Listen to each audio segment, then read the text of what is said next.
Riverside Optical Lab vous souhaite la bienvenue à cette courte vidéo informative. Cette vidéo a comme but de vous familiariser avec la Persona Office afin d'optimiser vos ventes multipaires.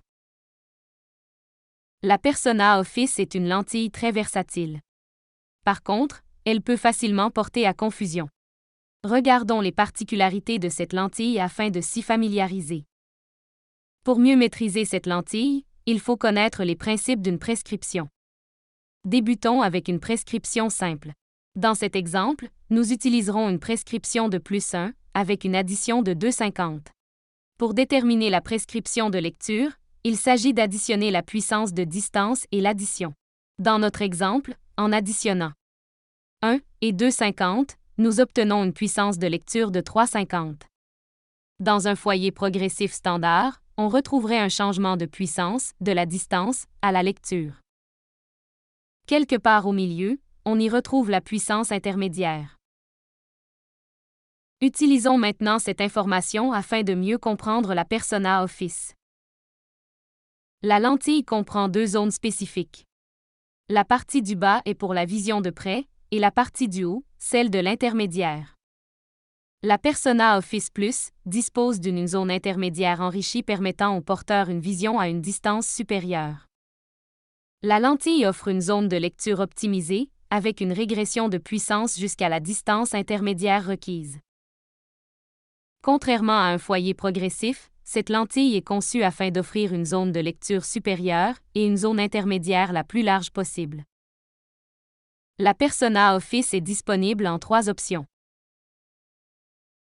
La Office 1 offre une vision intermédiaire jusqu'à 1 mètre.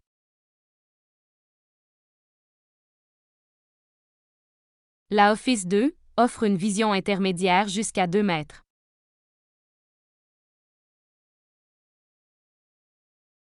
Finalement, la Office 4 offre une vision intermédiaire jusqu'à, vous l'aurez deviné, 4 mètres.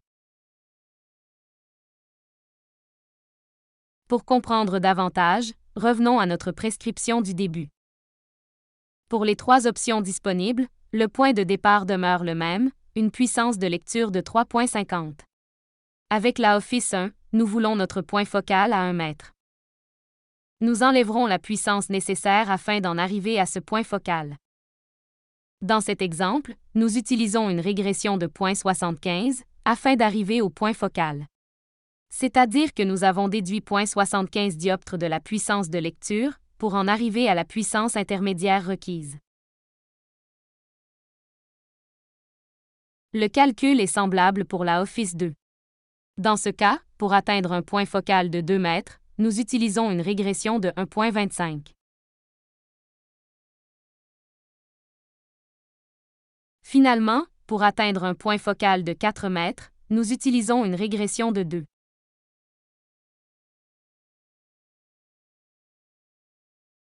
Il est important de mentionner que les régressions utilisées pour atteindre les différents points focaux n'est pas statique. Elles dépendront de la distance focale désirée et de l'addition du patient. Maintenant que vous êtes familier avec le concept de régression, voyons comment s'assurer du bon fonctionnement de la lentille pour votre patient. Voici donc les lignes directrices à suivre. Contrairement à un foyer progressif, vous n'avez pas à prendre la mesure de la pupille. La Persona Office est toujours taillée au demi-B. Par exemple, si nous avons une monture avec un B de 40 mm, la lentille devrait être taillée à 20 mm. Si vous commandez la lentille avec une hauteur de pupille, dans cet exemple, 28 mm, une partie de la section de l'intermédiaire sera coupée et la lentille n'aura pas l'effet désiré.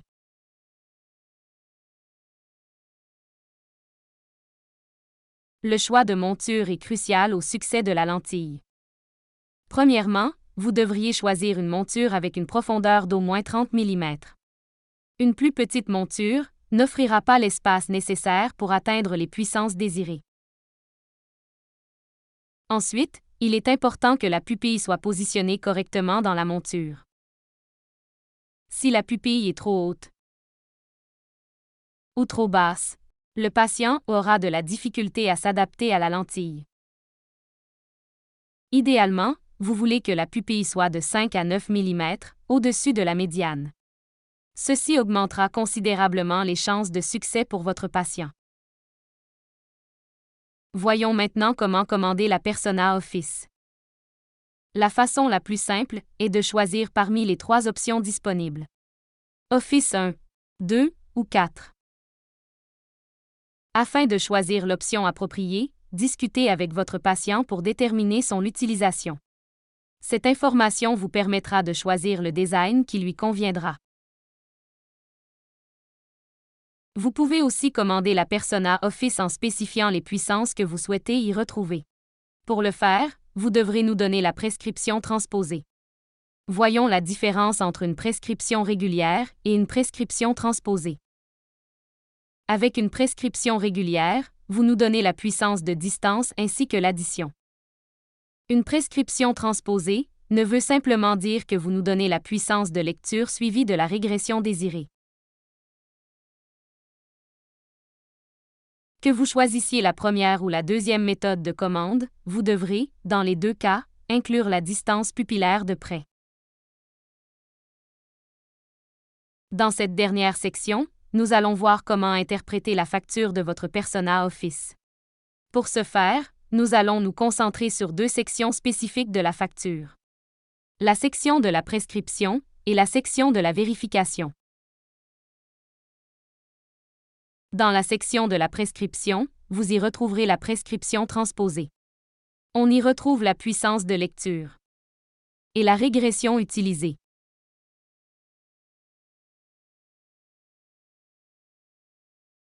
Dans la section de la vérification, vous y retrouverez les puissances que vous devriez lire dans votre lentimètre. En plus de la puissance de lecture, vous y retrouverez la puissance intermédiaire.